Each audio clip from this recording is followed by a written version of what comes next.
way of a warrant by the International Criminal Court.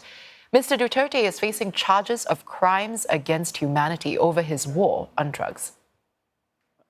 And for the latest, CNA's Buena Bernal joins us now in Manila. Now, Buena, you're standing by at one of the polling stations there. How has voting been going? Well, voting appears orderly so far in this polling precinct where we are inside a known shopping mall in capital city, Manila. And the election watchdog Legal Network for Truthful Elections monitored as much, saying there was smooth opening of voting centers in the 500 voting centers in 70 provinces where it deployed volunteers to. It noted technical difficulties, including sensitive scanners of automated counting machines, which initially frequently rejected ballots but did not result in widespread voter disenfranchisement.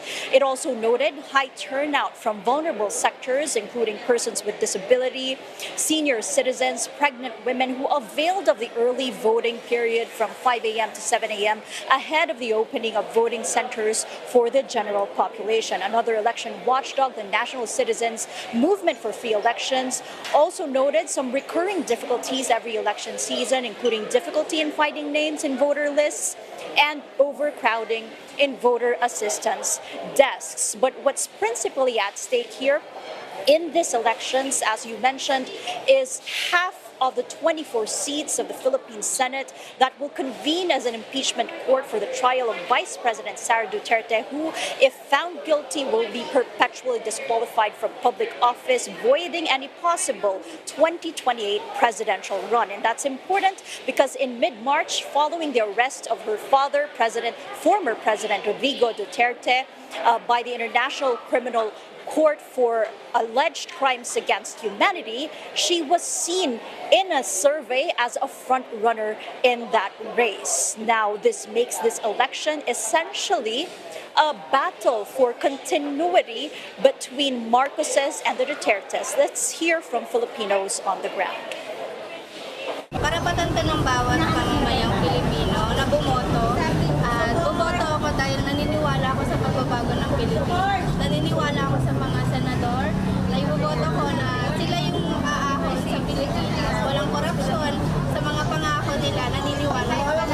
Nandito po ako kasi gusto ko makaboto. At para sa akin po, importante po na makaboto ako kasi po gusto ko po makadagdag sa ikagulungan ng Pilipinas.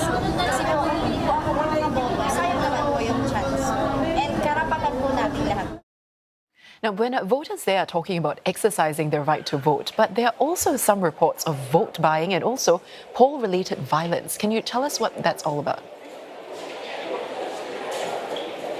There was suspected election-related heavy gunfire in the island of Basilan in southern Philippines Sunday morning in that region called the Bangsamoro Autonomous Region of Muslim Mindanao, which is transitioning to full autonomy following a 2014 peace deal between the Philippine government and the Moro Islamic Liberation Front, whose leaders, after nearly 40 years of insurgency, are now trying to learn to govern.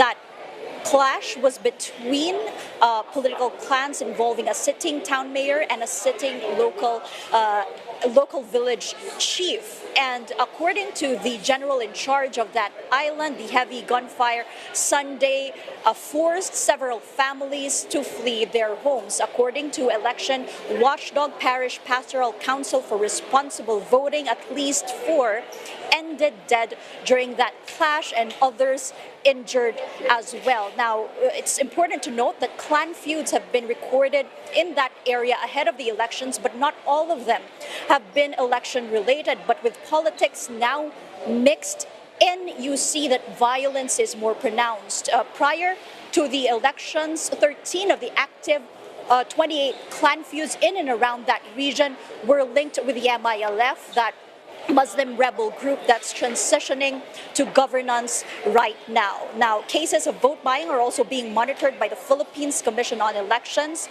and its chairman, George Garcia, argues that if the act of vote buying is underway, a warrantless arrest can be done. This is in contrast to a legal opinion issued by the Philippine National Police Earlier, the Election Commission also saying that unofficial results can be expected an hour after polling centers close at 7 in the evening local time, but official results or proclamations will be done days later.